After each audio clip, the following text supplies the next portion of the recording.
Hello everybody, welcome back to my movie review series, the hottest movie review series in all the world. Today we'll be discussing Hancock. Just finished watching it. You can watch it for free on, what other free? Pluto TV. You know how we do it.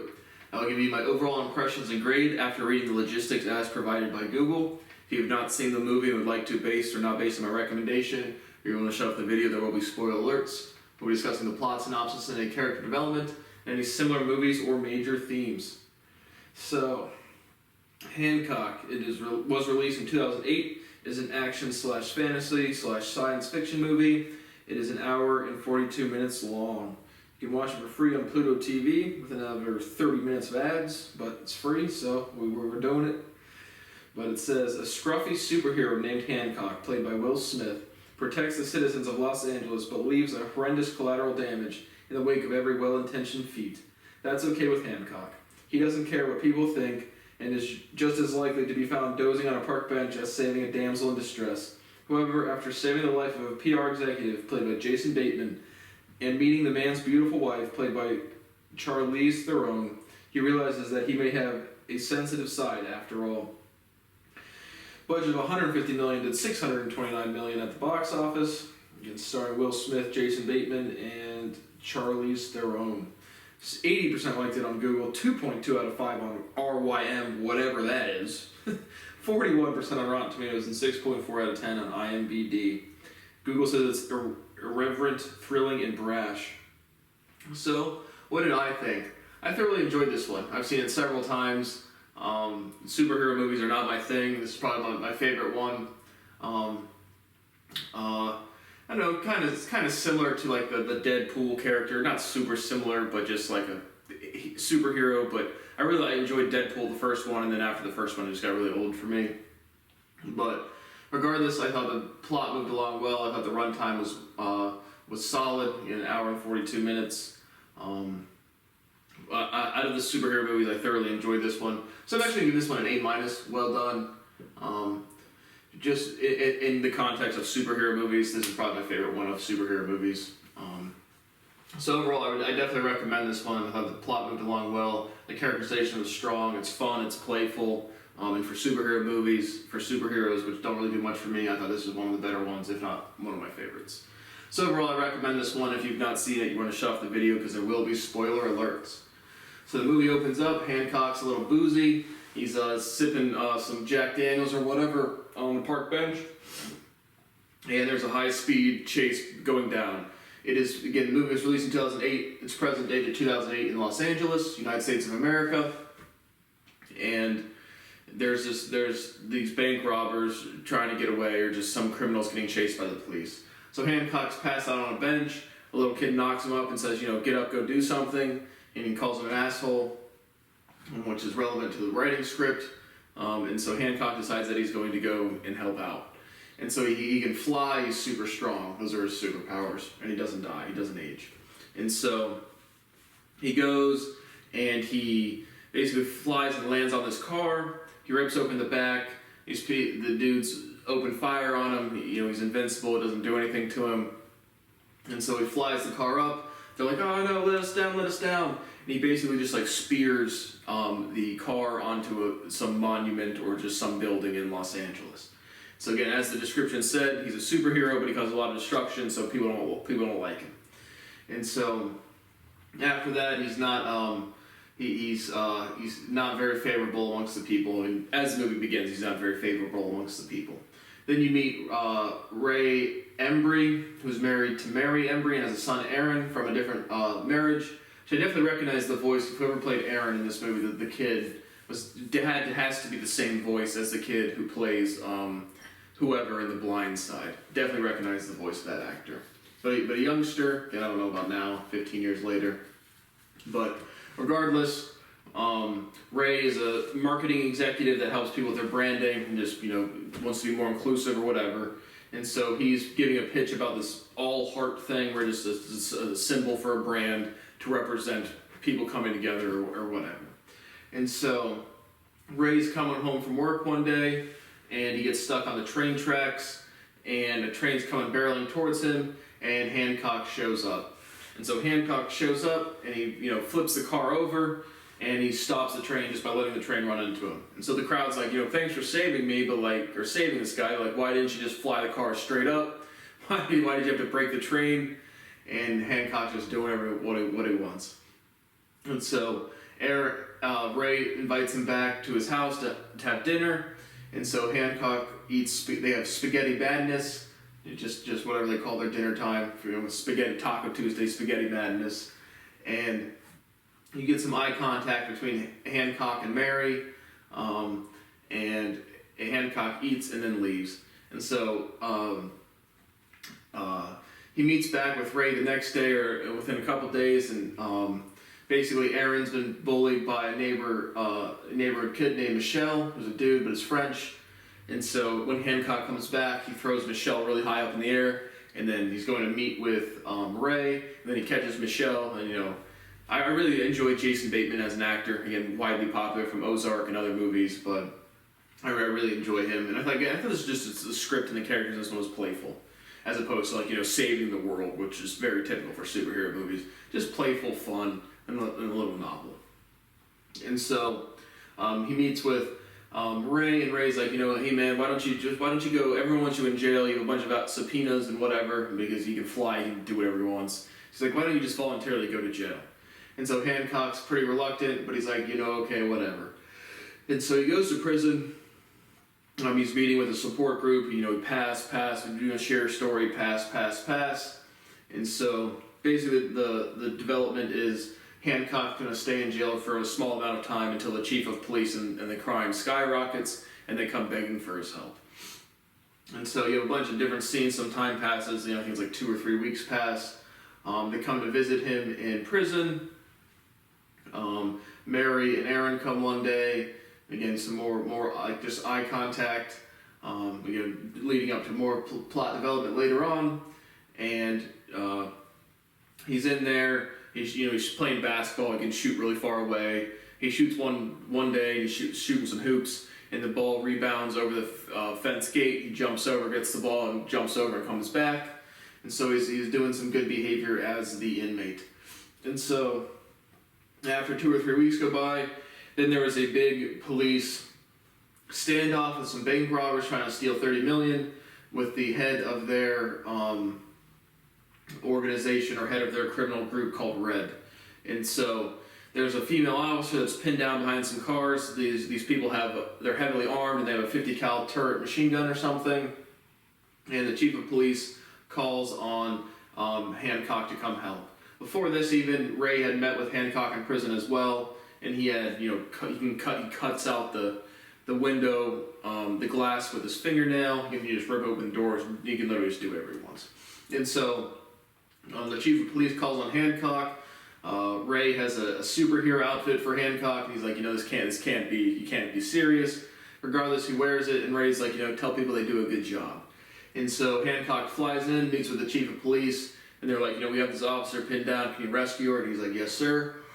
And so he does. Obviously, time for a movie view, time to start yawning for whatever reason. But so he saves the pinned down officer, and carries a car. They're shooting at her with this big 50 cal thing, and he's able to rescue the police officer. Then the chief of police is like, Hancock, we need you to end this now. And so Hancock swoops in a couple times. Obviously he can fly, and he sucks out the associates, and just it's just Red left. And so again, being called an asshole from the initial scene when he throws up Michelle, Michelle calls him an asshole several times. And so that's like his big thing is like if you call him an asshole, he gets mad. And so Red calls him an asshole, and he flattens this kind of metal drapery thing for a lamp or a heat lamp or something, but just a cylindrical, not cylindrical, but conic metal piece, and he just kind of smushes it down to make a disc, and then he sharpens it with his fingernails, and he's like, call me an asshole one more time, and Red does. And all of the hostages in this bank have a bunch of C4 strapped to him, and he's holding a dead man switch. And so Hancock throws this, it's PG-13, it's not graphic, throws this metal thing, cuts off his hand, and is able to catch it before he releases the pressure to detonate the bombs. And so Hancock saves the day. Red is now in prison with a little hook for a hand, and Hancock is released on good behavior. And so they go out to dinner. Hancock, Mary, and Ray, and Hancock asks them how they met, and then they ask him how he met, what his story was, like he came on a meteor or something, and basically his knowledge of his character is he was he woke up in a hospital somewhere in like Brooklyn or Miami, I think Miami, and had 2 movie tickets in his pocket, and he just woke up in a hospital, and that's all he remembers from about 80 years ago. And so that's when you learn he doesn't age, in addition to being able to fly and being super strong. And basically, get more eye contact with Mary.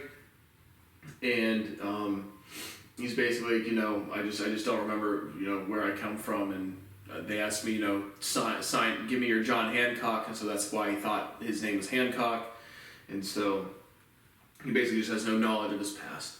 And so Ray gets a little drunk, a little inebriated that night, and Hancock takes him up to bed.